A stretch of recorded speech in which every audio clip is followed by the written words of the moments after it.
The Making of a Poet for Amiri, Baraka at 70.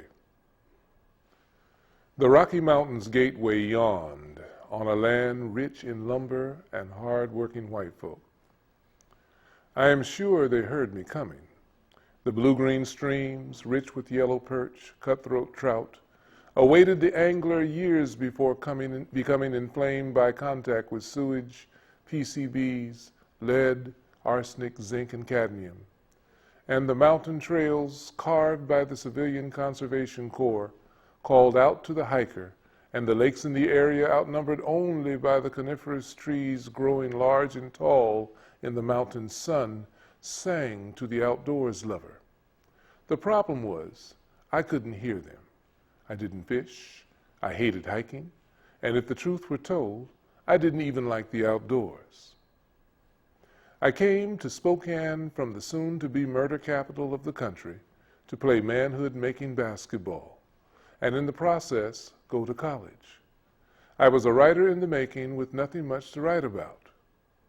A chance encounter with an image in a freshman English class, and Andrew Marvell carpe diem, enclosed a few lines I'd never heard, but made to me exquisite sense. That worm shall try that long-preserved virginity, your quaint honor turned to dust, and into ashes all my lust.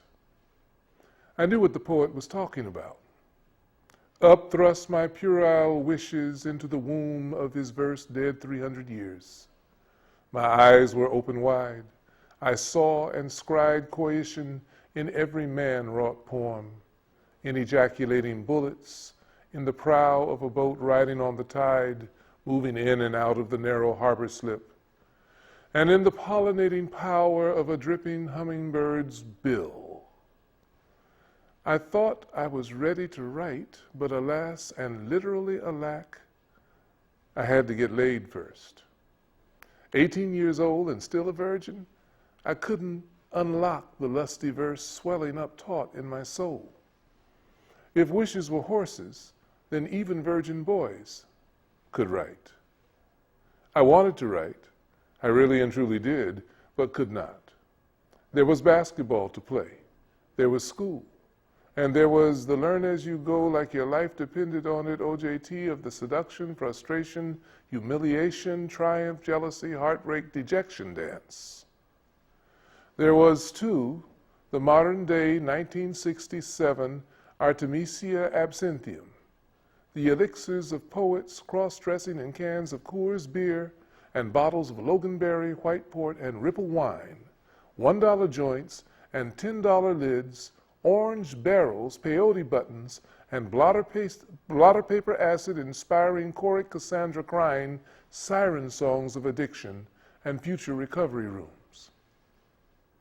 Cry, O mother, father, family, cry. Lend me 10,000 eyes and I will fill them with prophetic tears. I wanted to write, I really and truly did, but could not.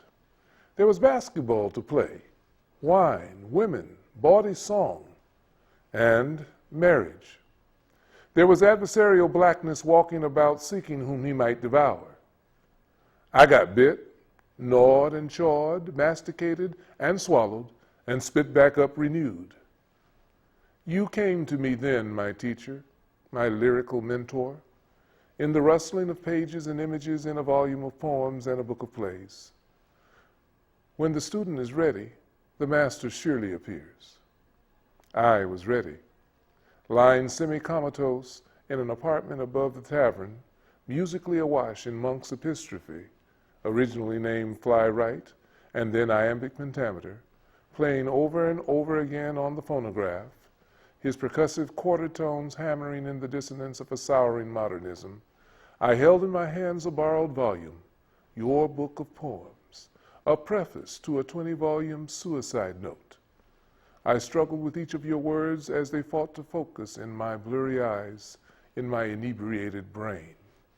The rising sun of Voya looking in on the dead soldiers who had spewed forth liquid pleasure punishment from their glassy bellies, the roach-filled ashtrays, the empty bags of potato chips, and the sleeping couples in various stages of undress, reduced and fractured into abstract, geometric structures, a set of discrete planes intersecting, in which successive outcomes in the same again and again, mimicking the angry, despairing, and repetitive pain in your poetic lines, bore witness to the birth of insight. And in your flagship poem, I heard you. Lately, I've become accustomed to the way the ground opens up and envelops me each time I go out to walk the dog, or the broad-edged, silly music the wind makes when I run for a bus.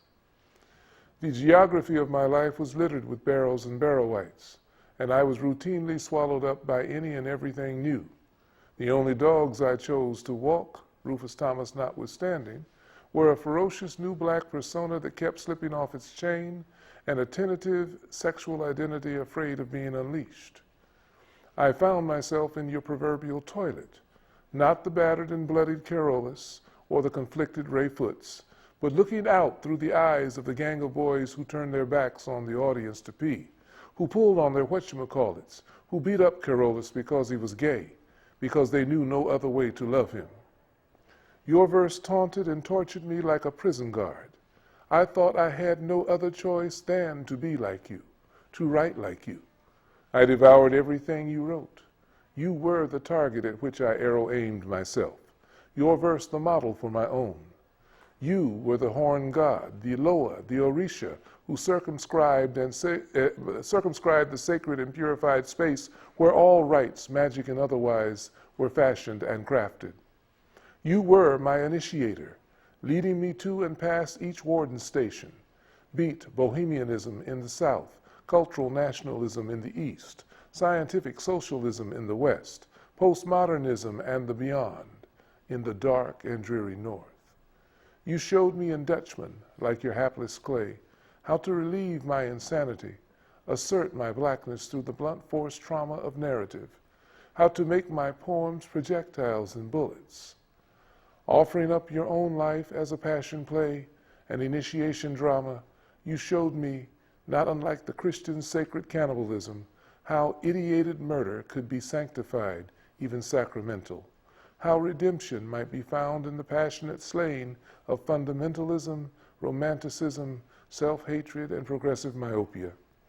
You taught me the futility of ideology and the ascendancy of change, that human beings can change and change their minds, that black was merely a color, not a cultural absolute, and all manner of siblings can be found in the human family, and that self-transcendence, though a choice, was the rule, not the exception in the cosmic plan.